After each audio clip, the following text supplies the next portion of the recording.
কাছে এবং দূরে, দেশ এবং দেশের বাইরে আমার ভিডিওটা যে যেখান থেকে দেখছেন, আপনাদের কাছে আমার অনেক অনেক ভালোবাসার দোয়া রইল। আশা করি আপনারা ভালো আছেন। আজ আমি আপনাদের সঙ্গে শেয়ার করব, আমি বাড়িতে যেইভাবে বানাই ওটাই আজকে আপনাদের সঙ্গে শেয়ার করব। আজ আমি আপনাদের সঙ্গে শেয়ার করব বাড়িতে থাকা সামান্য উপকরণ দিয়ে কম খরচার মধ্যে, কম সময়ের মধ্যে আজ আমি আপনাদের সঙ্গে শেয়ার করব কুমড়ো পুঁই শাক। সামান্য উপকরণ দিয়ে কিভাবে কুমড়ো পুঁই শাকের রেসিপিটা বানাচ্ছি আপনারা আমার সাথে থাকুন, দেখতে থাকুন। আমি গ্যাসটা অন করেছি, একটা কুকার বসিয়ে দিয়েছি, কুকারে তেল দিয়ে দিয়েছি, তেলটা আমার গরম হয়ে গিয়েছে। এর মধ্যে লঙ্কা আর পেঁয়াজটা দিয়ে দিলাম। লঙ্কা পেঁয়াজটা আপনাদের পরিমাণ মতন দিবেন।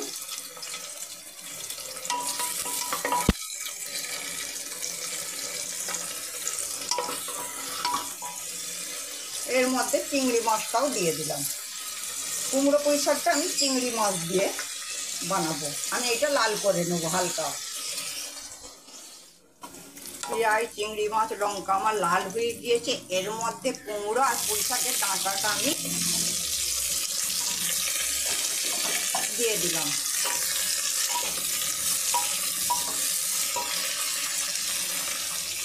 এর মধ্যে নুন দিয়ে হালকা আমি ভেজে নেবো। আমার হালকা করে ভাজা হয়ে গিয়েছে। এবার বাকি শুকনো মশলাগুলো আমি এক এক করে দিয়ে দেবো। হলুদের পাউডার 1 চামচ দিলাম, ঝাল লঙ্কার পাউডার 1 চামচ দিলাম, গোলমরিচের পাউডার 1/2 চামচ দিলাম, ধনের পাউডার 1 চামচ দিলাম, জিরের পাউডার 1 চামচ দিলাম। সব কিছু দিয়ে মশলাটা আমি 4 মিনিট ধরে কষিয়ে নেব। আমি 4 মিনিট বলেছিলাম কষিয়ে নেব, এই মাত্র আমার 2 মিনিট হয়েছে। এবার আমি পুঁই শাকের পাতাগুলো দিয়ে দেবো।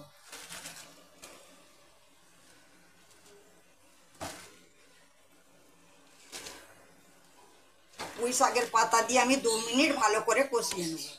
আমার ভালো করে 4 মিনিট কষিয়ে নিয়েছি। পুঁই শাক কুমড়ো ভালো করে কষাতে হয়, কষালে পুরি তাহলে পুঁই শাকের যে একটা গ্যাস গন্ধ আছে সেটা কেটে যাবে। ভালো করে কষিয়ে এইভাবে রান্না করবেন, খেতে খুবই ভালো লাগে। ছোট থেকে বড় সবাই খুশি করে খাবে। আপনারাও বাড়িতে এইভাবে বানাবেন, আশা করি ভালো লাগবে। যারা পুঁই শাক কুমড়ো খান না তারাও এইভাবে রান্না করলে পুরি হাত চেটে ভাত খাবেন। এবার আমি অল্প পানি দেবো, কারণ পুঁই শাক দিয়ে আরেকটু আমার পানি ছাড়বে। অল্প পানি দিয়ে আমি কুকারটাকে এঁটে দেবো। একটা সিটি পড়ে যাওয়ার পরে ঠান্ডা হলে আপনাদেরকে আমি দেখাবো। আমার কুমড়ো পুঁই শাকের রেসিপি হয়ে গিয়েছে। আমি একটু জিরের পাউডার দিলাম।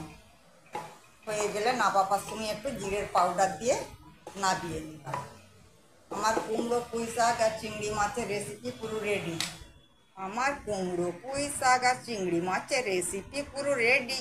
আমার ভিডিওটা যদি আপনাদেরকে ভালো লেগে থাকে প্লিজ বন্ধুরা আমাকে লাইক কমেন্ট শেয়ার করবেন, আর আমার চ্যানেলটা আপনারা সাবস্ক্রাইব করে দিবেন। তাতে আমার নতুন নতুন রেসিপিগুলো সহজেই আপনাদের কাছে পৌঁছে যাবে। আর আপনাদের কাছে আমার অনেক অনেক ভালোবাসা দোয়া রইল। আপনারা ভালো থাকবেন, সুস্থ থাকবেন। আল্লাহ হাফেজ।